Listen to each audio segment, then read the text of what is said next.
أعوذ بالله من الشيطان الرجيم. بسم الله الرحمن الرحيم. الحمد لله رب العالمين الرحمن الرحيم مالك يوم الدين إياك نعبد وإياك نستعين اهدنا الصراط المستقيم صراط الذين أنعمت عليهم غير المغضوب عليهم ولا الضالين آمين. ربنا هب لنا من أزواجنا وذرياتنا قرة أعين واجعلنا للمتقين إماما. ربي اشرح لي صدري ويسر لي أمري واحلل عقدة من لساني يفقهوا قولي واجعل لي وزيرا من أهلي هارون أخي اشدد به أزري واشركه في أمري كي نسبحك كثيرا ونذكرك كثيرا إنك كنت بنا بصيرا. وصل اللهم على محمد وعلى آله وصحبه أجمعين والحمد لله رب العالمين. Welcome everyone. Inshallah, we will continue with the 17th word, the second station of that word, with the page 225 in the book, a supplication which occurred to me in Persian.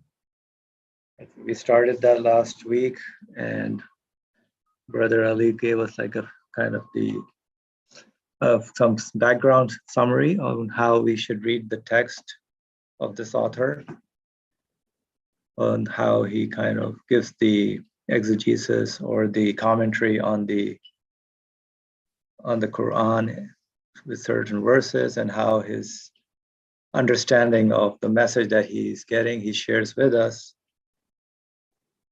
And I think we did a very extensive background on how the scholarships throughout the centuries and ages is at one point, instead of like flourishing and making progress, it became stagnant after at least after the 13th century, and the whole imitation and repeating whatever the previous scholars' work started happening.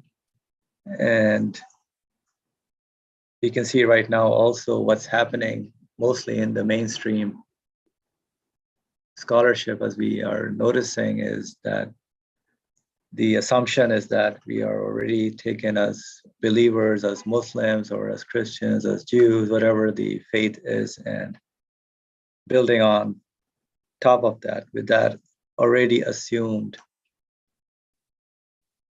understanding of faith.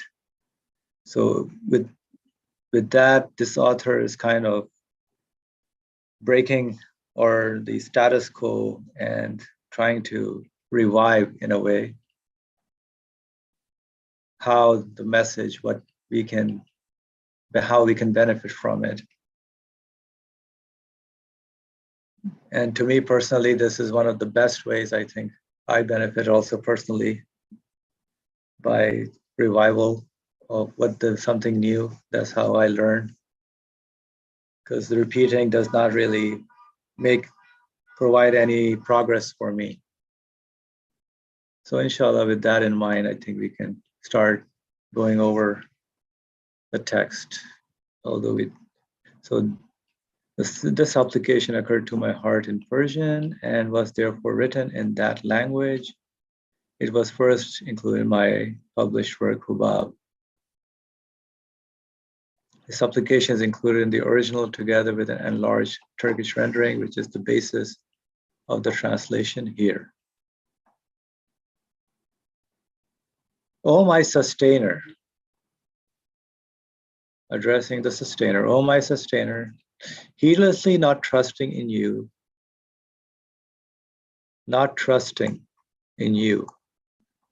but in my own power and will.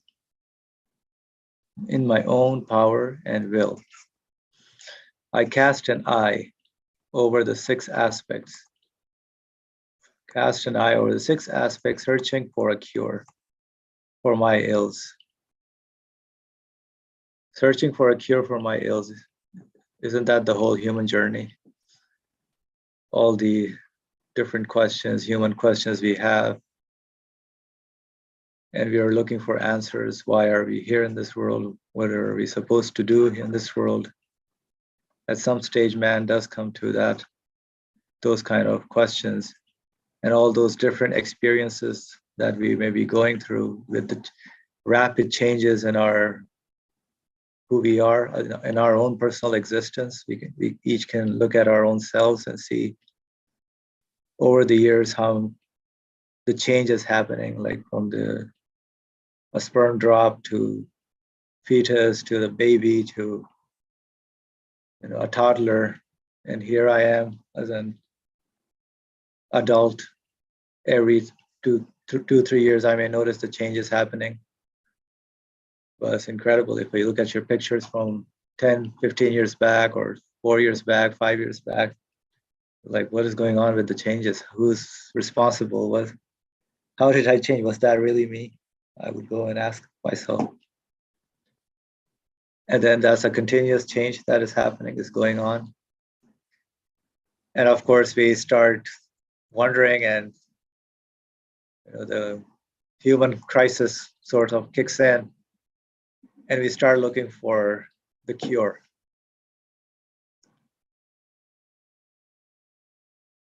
And then in the universe, I cannot find any cure. Alas, I could not find no cure for them. In the material things, I cannot find any cure. And I understood it was being said to me, are your ills not sufficient as cure for you? Are your ills not sufficient as the cure for you? So look at your questions, your human questions. Definitely human questions, but that's the starting point. Look at yourself first. I will look at myself, wonder what am I doing here? Who am I? Why am I put in this world? And that's the beginning, that's the start. And of course, the answers, as we've been listening in these discussions, we know that answers are divine. Whoever made me must answer me. And I do get the answer. So it starts from the knowing that, looking at yourself, myself first, and moving on from there. In heedlessness, I look to past time.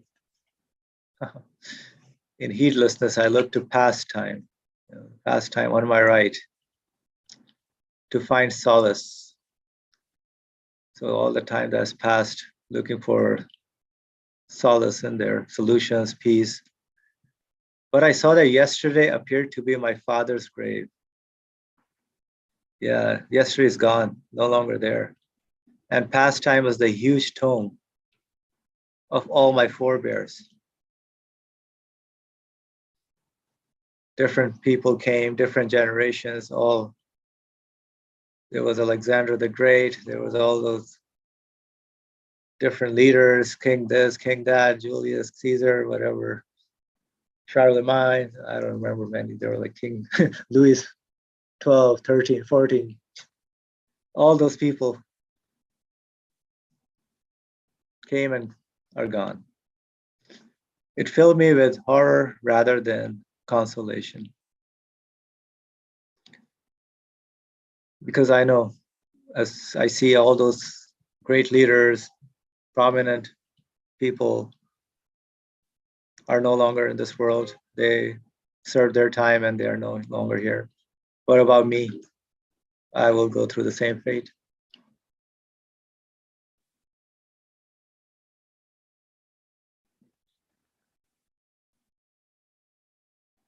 So there are some comments I'm looking at them right now. The author is not talking about bodily illnesses. It is obvious, is it not? Yes, that's correct. Of course, the human side of the spirit could be sick also, but we don't really realize sometimes. Of course, the body pain is most obvious, but the human, mostly we try to ignore it. That's how the civilization is. They always want to escape by hiding the actual human dilemma. That's why he says heedlessly. And of course, what we are told and taught is to be relying on our own power and will. That's how the whole education system is based on.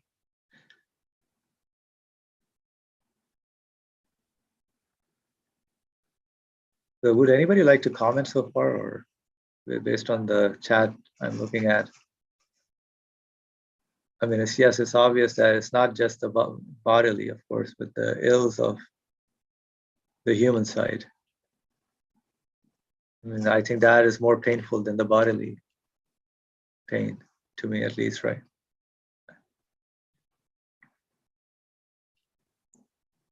Yeah, so continuing on, it filled me with horror rather than consolation. Filled me with horror rather than consolation. So the solace is not found, consolation is not found by looking at the past.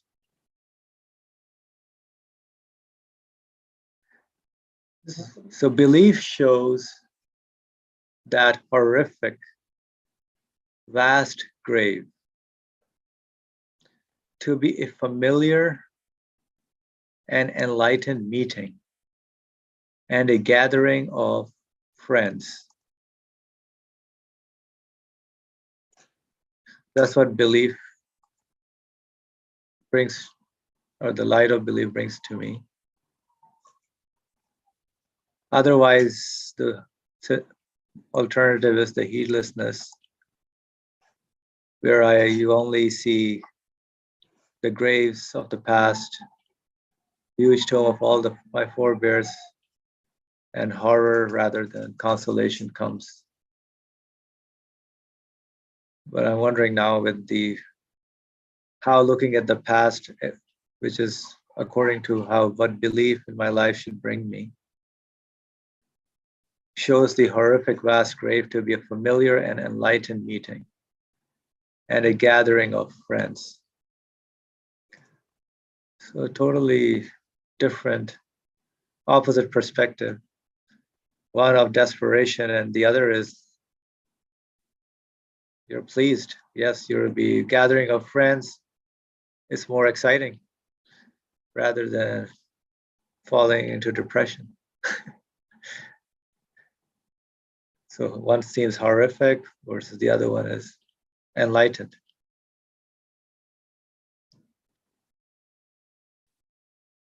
Brother Ali, go ahead. How belief terms it, I think it needs one sentence. You can tell us how turns this view, this horror, into enlightenment.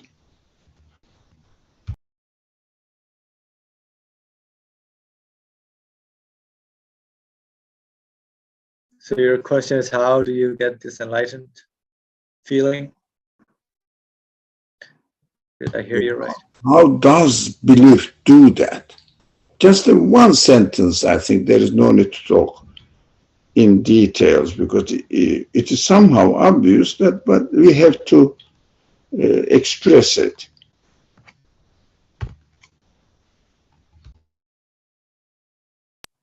Sure, so I'll open the floor to anybody who would like to share how does belief work and bring you the joy and enlightenment.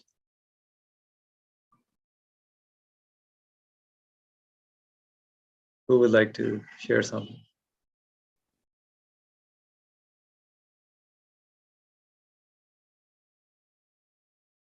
It's your reality confirms your conclusion, which we've talked about in terms of Iman. So your experience, and I'm going to exceed a sentence. So I'll just state it as just that the reality confirms something that you have concluded in you. And so that's the difference, but I don't know. So within you, your reality confirms that. That's what you're saying. Right, there is no contradiction. So the feeling of despair as I understand, also has to do with a contradiction between your expectation and your reality. Whereas belief being the process in which one comes to a reasonable experiential conclusion of what reality is, gets represented or gets reflected in one's experience, in, let's say, of the grave, of the end. And that because there is no contradiction, and because your conclusion is confirmed in the reality, it becomes a source of peace. So it needs explanation what reality is. Belief means what I understood. Belief means to see and acknowledge the source of existence of this event, this phenomenon. It means transience of the creation, the universe, and something always, as far as I am concerned, passes away. Always the present time falls into the past. That's my experience. If I search for the source of this act, this being, can the universe come into existence and go into the past? But the past is my terminology. Changes, it means change. When it changes, who is changing it so that the previous existence, I can explain, it causes horror in my feeling, I can explain what is going on so that it will be explainable. So belief means questioning the source of existence of this type of creation and understanding that, realizing that this is a conscious act which is performed by a conscious being, and this being is the absolute being, must be the absolute being, because it is changing the whole universe and bringing it into existence and making it subject to change. It means this absolute being is continuously changing it. The source of existence of this event is or must be absolute. This is what belief is all about. So if it is, it must be absolute, then all the past, all the future must be present with the absolute being, but I am only experiencing the present time, present moment. That is my createdness. I cannot really reflect this quality of createdness to the absolute source of existence of the universe. That's what I understood from belief. This saves my horror and turns it into happiness, enlightenment. Oh, I know, I understand. This is not gone into non-existence. It is known and preserved with the absolute source of its existence, only me who is experiencing the transience of it because of my nature as a created being. This is belief.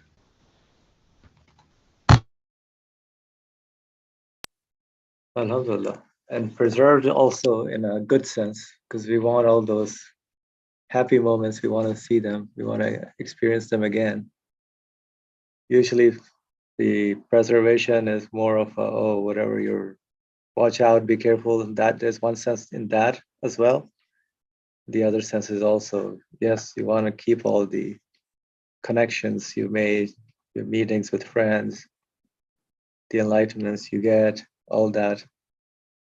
Whoever is responsible for this change definitely get to know him, realize how he is arranging and taking care of each and everything.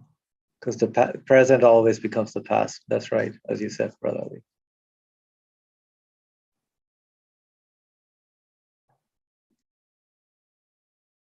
All right, so any other comment? Additions? All right, I'll move on to the next one. Then I looked to the future on the left. Future, which has not arrived yet. But again, I could find no cure. For tomorrow appeared as my grave. Tomorrow appeared as my grave, and the future as the vast tomb of my contemporaries and the forthcoming generations. It afforded not a feeling of familiarity, but one of fright.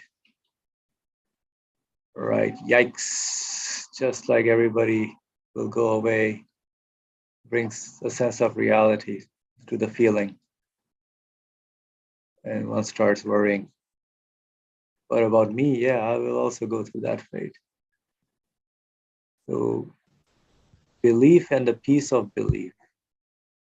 Belief and the peace of belief shows that terrible, huge grave to be a feast of the most merciful, delightful palaces of bliss.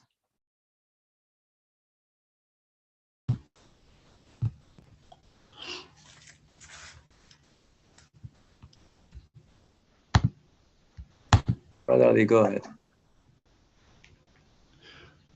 Once I was speaking to a person who was really enjoying her baby.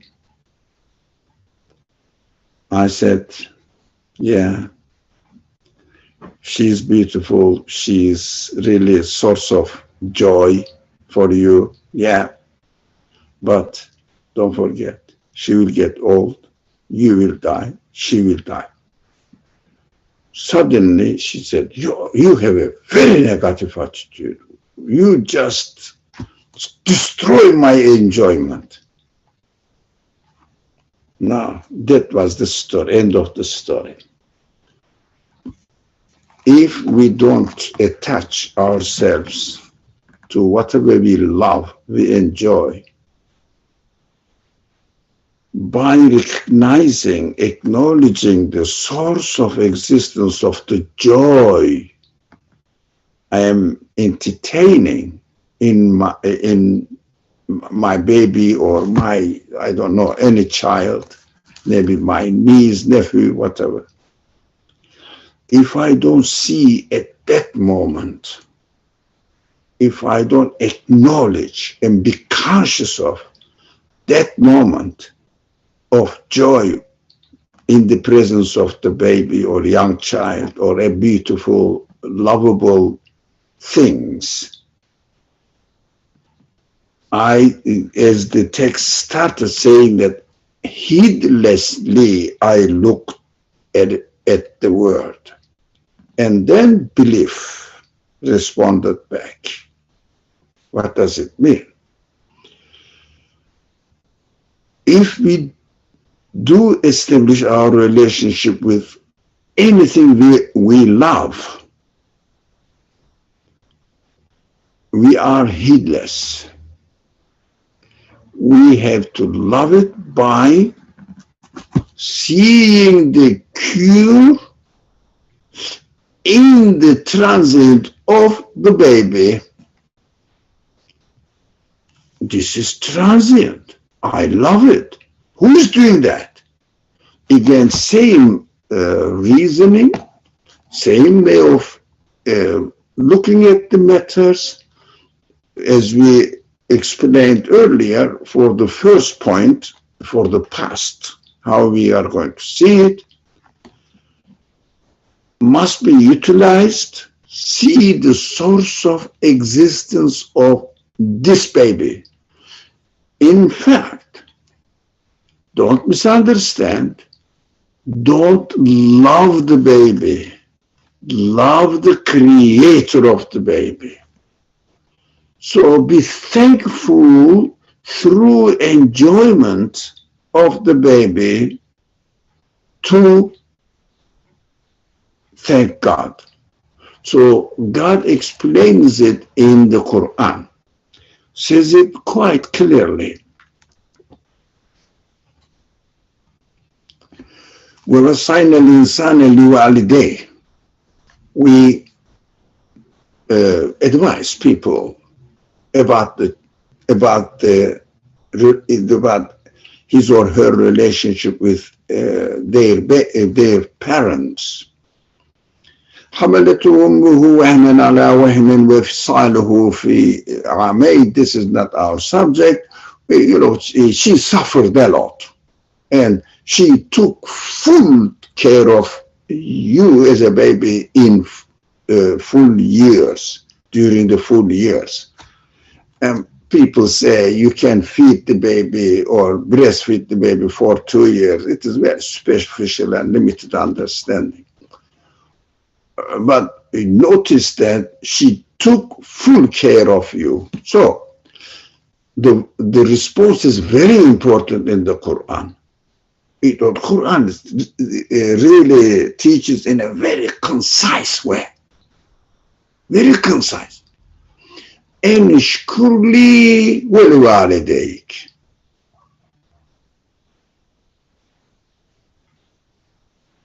وإلينا المصير. So that you should be thankful to me, the Creator. First acknowledge it. And then to your parents. Where means then. Then to your parents. Because وإلينا المصير, because your return, you will be taken back, your parents will be taken back, everything will be taken back to God, and everything will be under the guardianship of the Creator, the source of the joy, and in this example, source of the compassion of your parents belong to us. Belong to us. It is very interesting. وَإِنْ جَاهَدَاكَ, that is the subject, not directly related, but very important and very practical. عَلَىٰ أَن تُشْرِكَ بِي مَا لَيْسَ لَكَ بِهِ عِلْمٌ. Now they are coming up with a suggestion which doesn't make sense to you. مَا لَيْسَ لَكَ بِهِ عِلْمٌ. You don't understand, you don't accept. They come up with a suggestion which doesn't make sense to you. So instead of what you understand from the creation, but follow your parent, no. God says, فَلَا تُطِعْهُمَا. In this case, فَ means therefore. In this case, don't obey them. وَصَاحِبْهُمَا فِي الدُّنْيَا مَعْرُوفًا. Establish a nice relationship with them. It's very interesting. Establish a knowing what is good in the community, a good relationship, according to their knowledge. But don't obey. But how it continues, it is very important. Again, وَاتَّبِعْ سَبِيلَ مَا أَنَابَ إِلَيَّ. Sorry, not إِلَيَّ. إِلَيَّ. And follow the path of those people who tend to me, to turn to me. أَنَابَ, how do you say? It's a connection with me. Let's put it in a clear language. Not with your parents if they come up with something doesn't make sense to you. Now, this is a perfect practical example. Of course, our point is, first, Quran says, first of all, you have to be thankful to me, and then your parents. Be kind to them, because they really took care of you, but don't follow their pattern of life, but the pattern of the people who turn to me. Follow the pattern of people who tends to lineates to me. It means tell their direction to me, not to your parents. You don't have to. So all these emphasis on the Quran demonstrates that acknowledging the Creator and thanking to Him and being together, not the cultural life of your parents, but those people who follow God's path, is God's advice. It means your parents may be right, may be wrong, but in principle, you don't follow parents' culture, but follow the path who enabe ilayya, who turns to me, who tends to me, wants to get closer to me. Follow them, not follow the culture of your parents.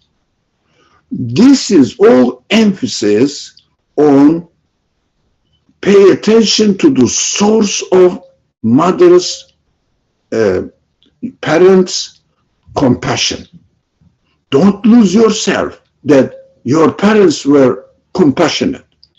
No, they were created by the most compassionate, the Creator, absolutely compassionate, the Creator. This is a very big problem in the Eastern culture. We are indoctrinated with obeying the parents. No, Quran says don't obey. If what they come up to you with makes sense to you, and not be with your parents, if they follow culture, something maybe mixed with Islamic values as well, but be precise in following the path of those who turn to God, or on the path to reach God. That is extremely practical advice. Inshallah, I found it very useful and necessary to pay attention to by anyone who is grown in an Eastern culture, any kind of Eastern culture, not necessarily Muslim culture, Eastern culture, Hindu culture, Japanese culture. They worship their parents, their ancestors. Buddhism, Hinduism, all require obedience of the parents. Islam says kindness towards the parents. That's it, not obedience. Obedience is only to God and His messenger and those people, ulul amri minkum, those people who follow God's path. There is no other obedience at all. Thank you very much. It is practically important. That's why I'm sharing it with you. Indeed, practically very important. As you said, like look at the source of the cuteness of the baby, source of the compassion of the parents. That's mostly the missing aspect, I would say. Farhad, you have your hand up. Would you like to comment? Yeah, it was a brief comment from just wanting to reflect on the connection of, it's mentioned twice now, like belief shows, you know, the relationship between belief and familiarity, like, you know, something about belief makes things familiar. And I was just reflecting on that,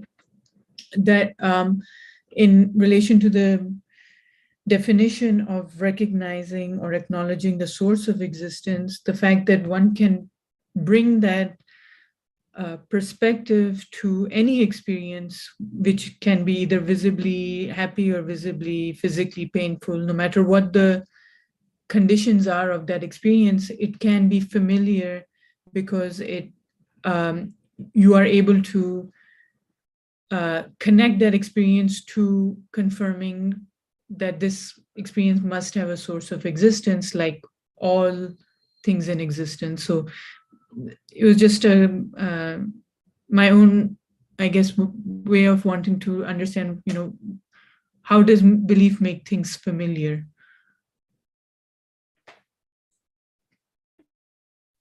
Yeah, to add to your comment is the connection that is established with the source of existence of whatever we are engaging with. As knowing that source gets us to that familiarity. Oh, so it's not the thing itself, nothing belongs. Those qualities, none of them belong to the things themselves, but the source is the one. And my relationship gets established with that source. So that's what I would comment, but any other comments are welcome.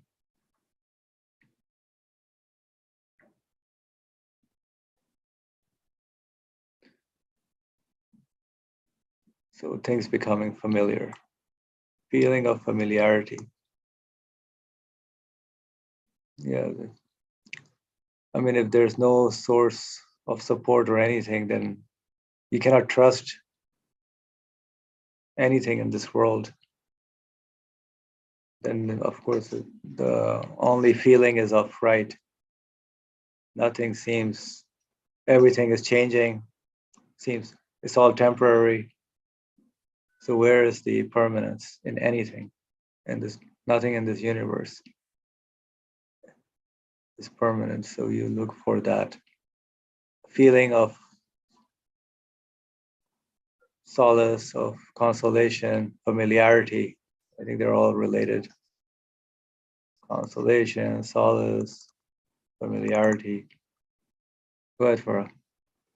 Yeah, I was just thinking of an example that also perhaps conveys the same message. Like, for example, these days, I think it's a big deal to find a package that belongs, you just come across a package which you don't know who it belongs to.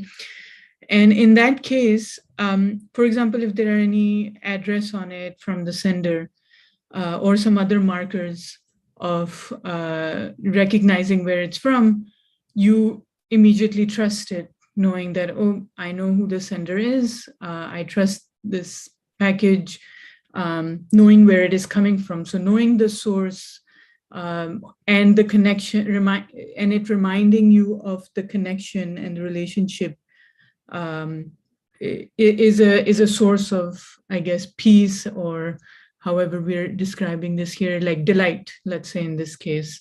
But at the same time, if you encounter a package which you don't know where it's from, who sent it, you would certainly feel afraid of what it could be. And that not knowing what the source of it is creates a sense of fright, because partly also because, yeah, it's a strange, I guess not knowing where things are coming from is in itself a scary thought.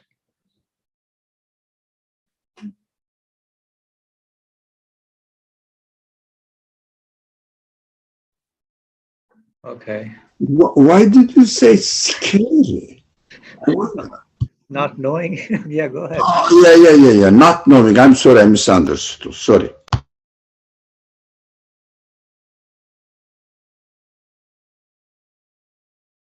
Farah, go ahead. No, it was just as I was talking, I think it's interesting to think about the fact that when we don't know what the source of something is, whether in our practical life and also reflecting on it on a more existential level, it creates a sense of fear.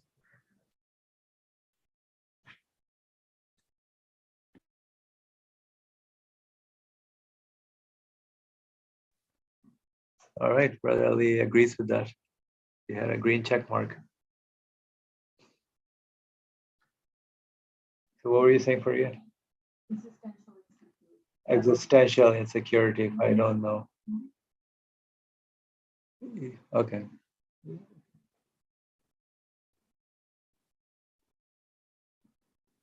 All right, any other comment?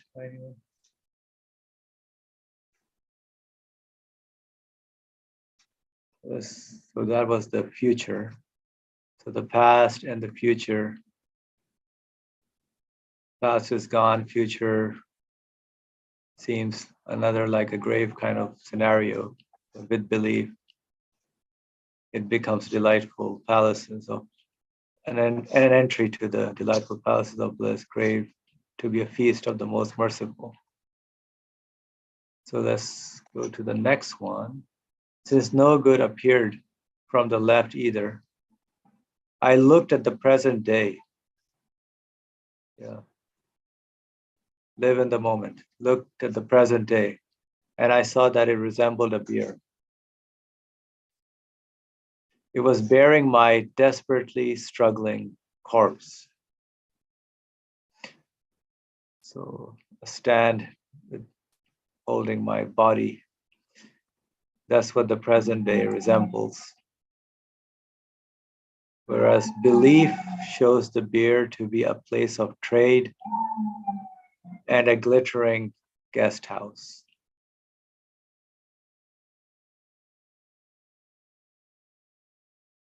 So the present day, of course, with heedlessness again, bringing that into the discussion. If there's no connection with the source of anything that I'm interacting with in my present day, then yes, it will resemble a bier where the body corpse, desperately struggling corpse, is placed usually on death, like a deathbed, for display. Belief shows the bier to be a place of trade and a glittering guest house. Since I am connected with the source, so that present day, present moments are all a place of trade, are all opportunities to connect with him. And they shine like a guest house. Brother Ali, go ahead, please. The term bier is very important because when the body, dead body of the person, this is not the person, it's not the body of the person when he was alive in this world, when his spirit was in it. They put it on, they call it musalla, so that they are going to pray, janazah prayer or funeral prayer. Yeah, what does it mean?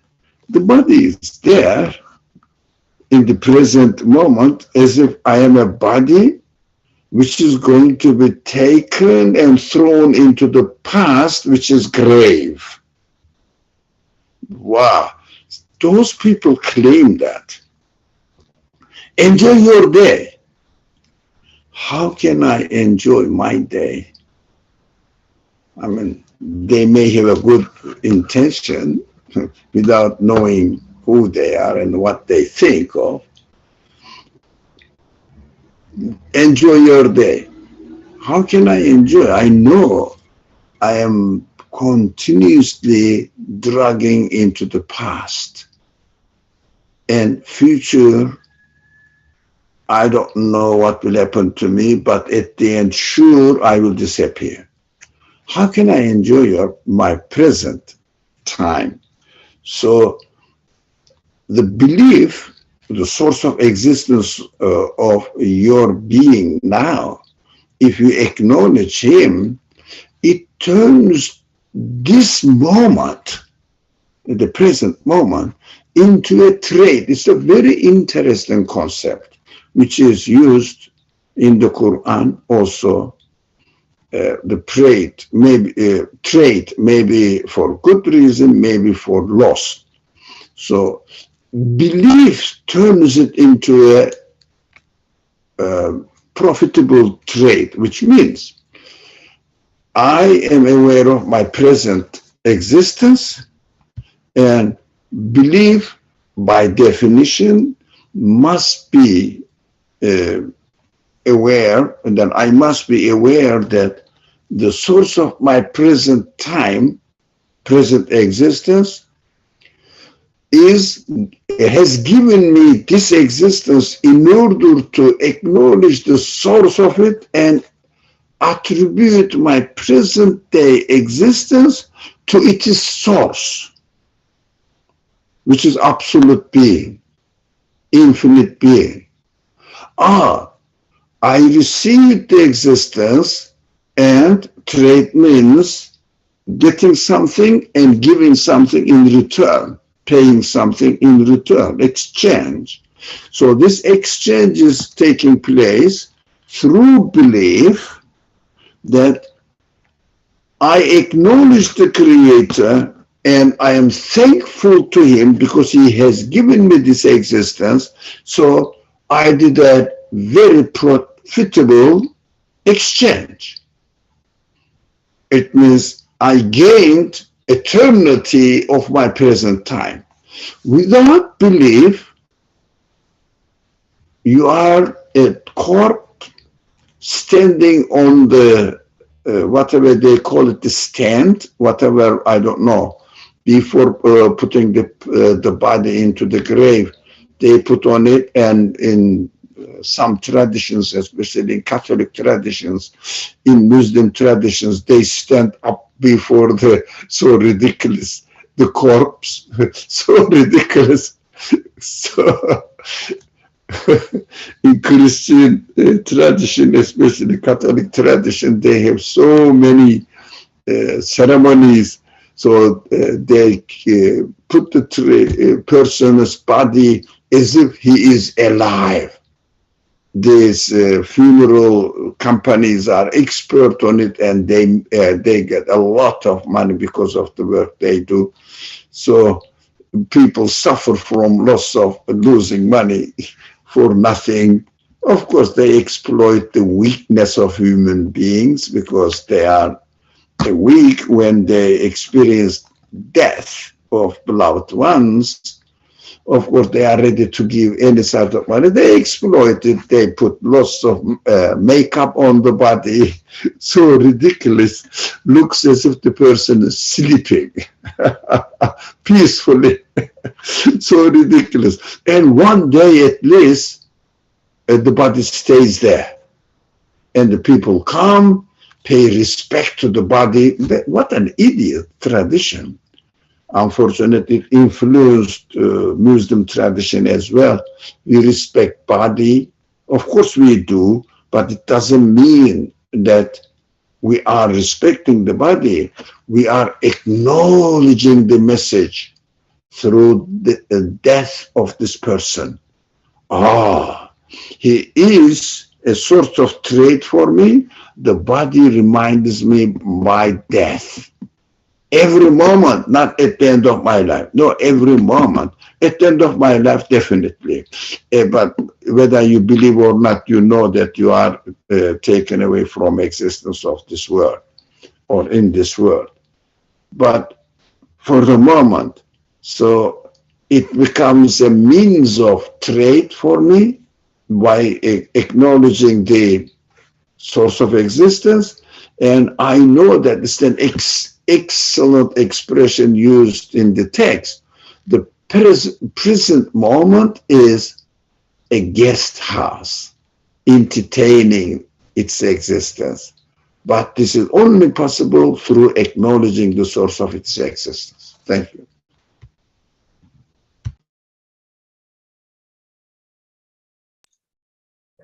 Thank you, Brother Ali. Yeah, I saw like we lived like close to like a few churches here, and I see a lot of funerals that go here. All people dressed in suits, a lot of flowers, like all those ceremonies that happen. Some different cultures have their own different interesting, unique ways of, I don't know what they're doing with the body, but yeah. Cheating themselves by making that body lovable through flowers, not through belief. Oh, sorry, I feel pity for this person, people. Sorry, but I don't know what to do really. How can I help them? That is my despair. Yeah.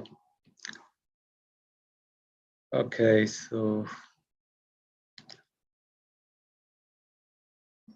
thus I could find no cure from this aspect either. So I raised my head and looked at the top of the tree of my life. I raised my head and looked at the top of the tree of my life, but I saw that a single fruit was my corpse. It was looking down on me from the treetop.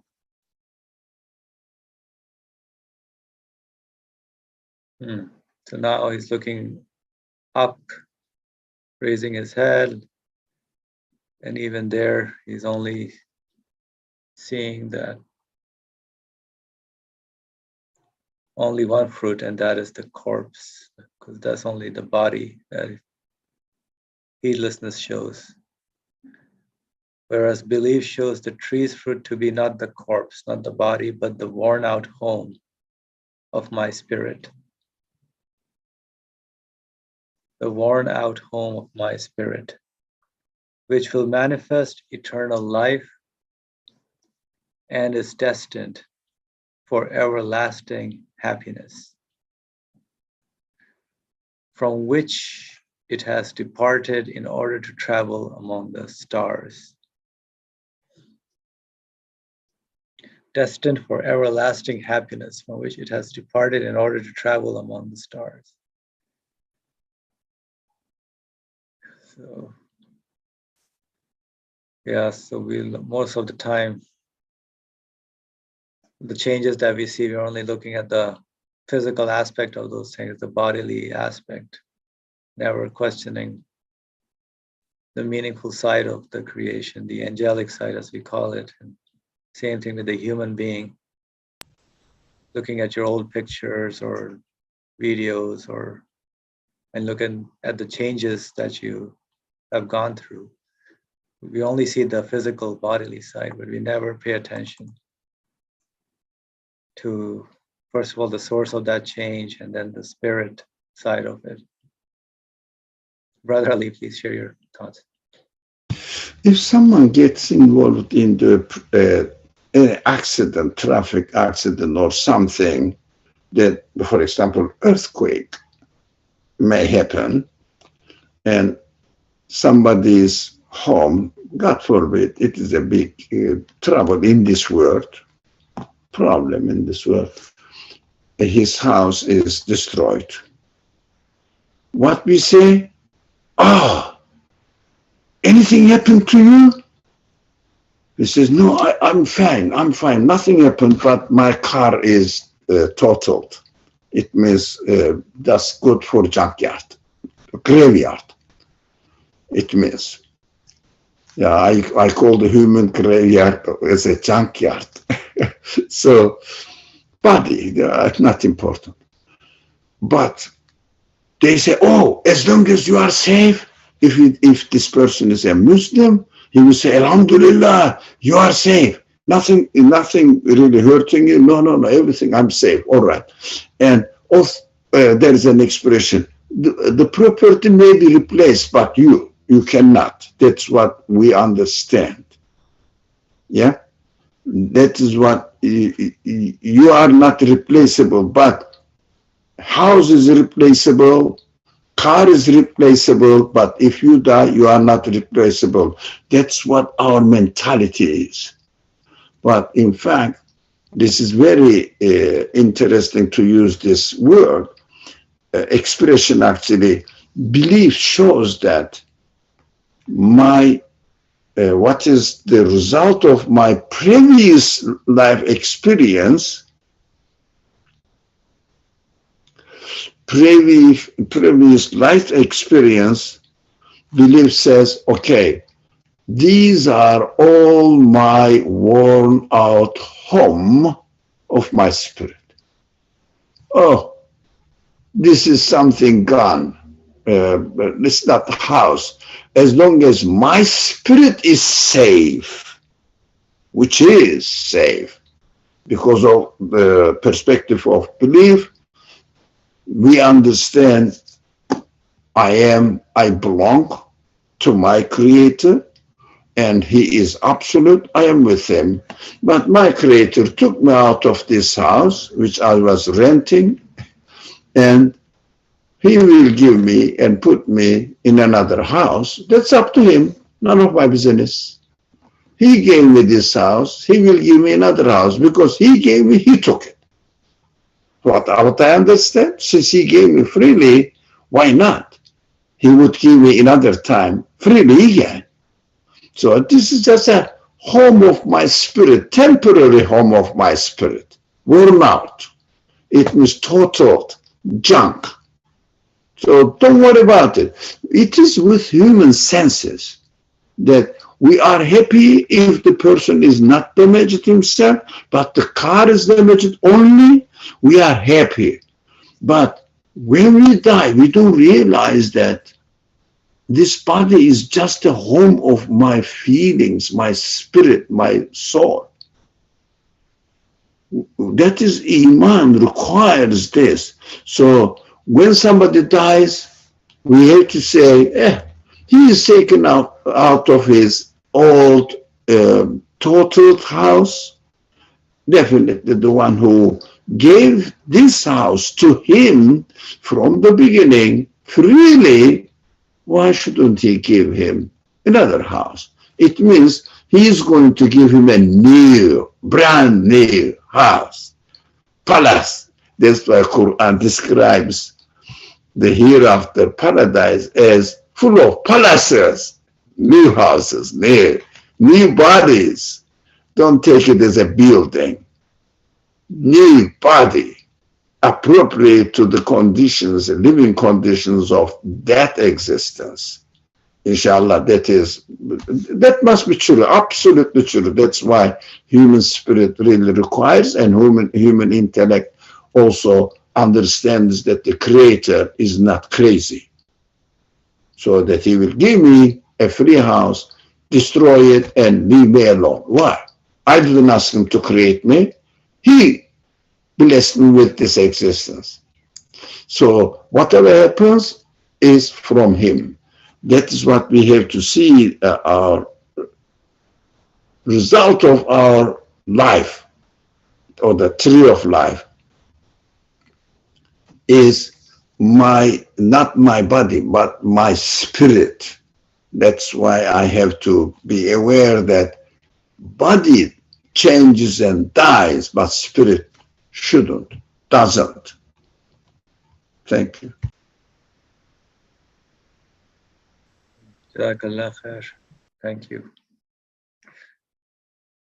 Any other comments by anyone? Let's do one more, inshallah. Despairing of that aspect too, for the tree of life, whatever the result of the human life, destination of human being, with the heedlessness, despairing of that aspect, because it shows it as a body, corpse. I lowered my head, out of desperation, lowered the head. I looked and saw that the dust of my bones underfoot had mixed with the dust of my first creation. Dust of my bones underfoot had mixed with the dust of my first creation. So I guess he's looking at how he came into existence, how he's changing, and everything is just becoming dust and heedlessness. So it afforded no cure, but added further pain to my ills, and mixed with the dust of my creation. first creation. Interesting phrasing.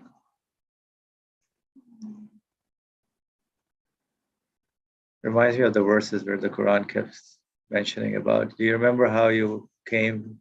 Did you look at your creation? You were nothing but drop of liquid. It afforded no cure, but added further pain to my ills. Belief shows the dust to be the door,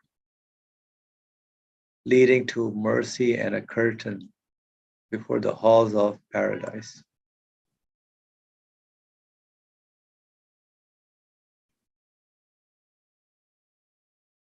Actually, we can read this first. My first creation.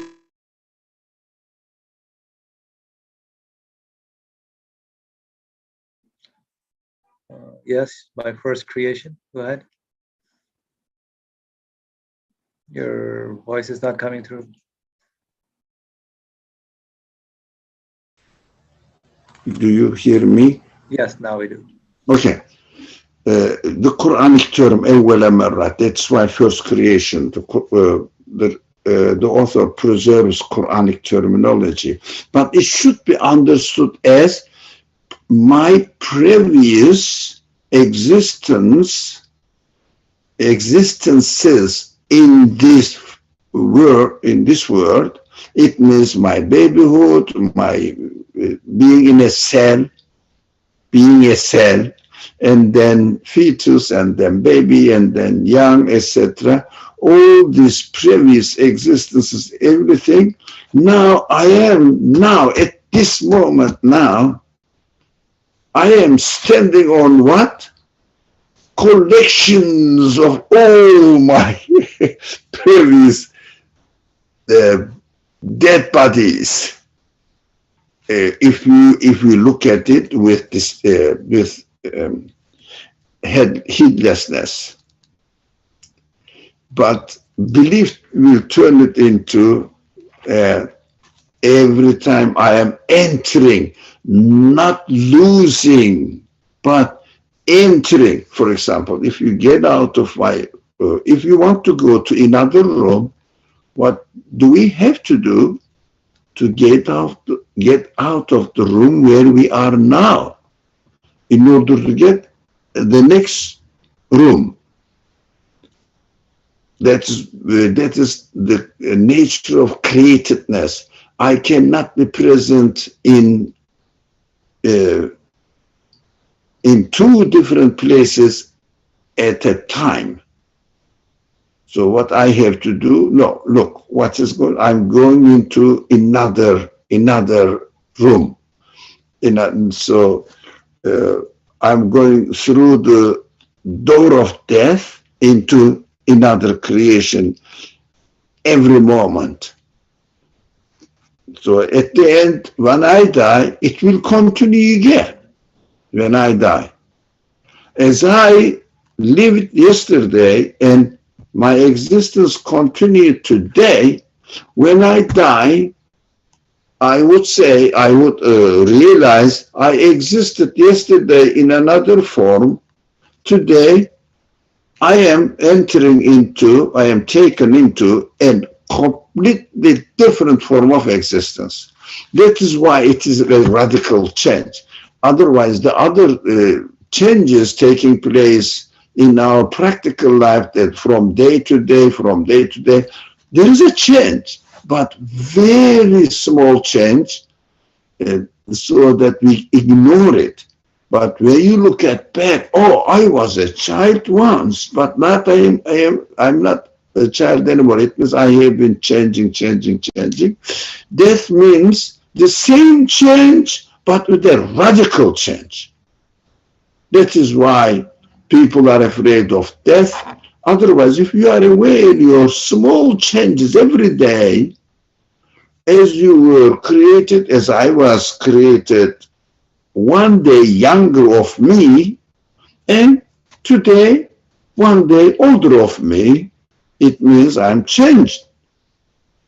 So death means a very obvious and a drastic change in my existence, nothing else. But I will be given another existence completely different from this existence. That is only the difference. Otherwise, I have been experiencing that every moment. Inshallah.